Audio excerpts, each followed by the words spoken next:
President Joe Biden, who dropped out of the race in July, is nervous for what's to come if Donald Trump doesn't end up becoming the president for the second time.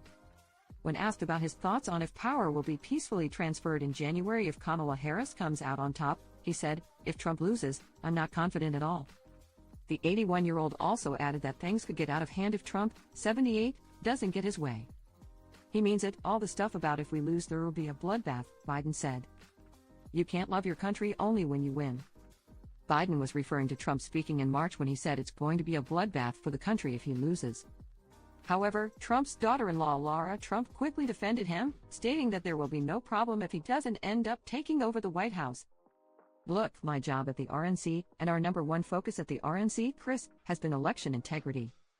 You can argue whatever you want about the 2020 election, but there is no doubt that half the country, maybe more, feels like there was something off in that election, and it is integral to who we are as Americans that we trust our electoral process, so our number one job at the RNC has been ensuring election integrity.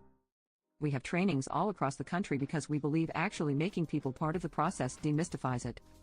We want people in the room to have eyes on every time a vote is cast and every time a vote is counted, and we believe if every legal vote is counted come November 5th, Donald Trump will be president," Lara told Chris Cuomo.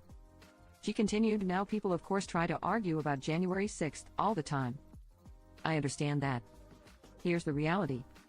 Donald Trump did leave the White House. Donald Trump, even despite the fact that he does not believe he lost that election in 2020, he left the White House. There will be no problem. It is my job to make sure that people who are voting for Donald Trump feel like their vote matters and their vote counts, and I can assure you, if he does not legally and legitimately win this election, there will be no problem." During the presidential debate on CNN in June, Donald was asked if he would accept the 2024 election results, to which he replied, "If it's a fair and legal and good election, absolutely."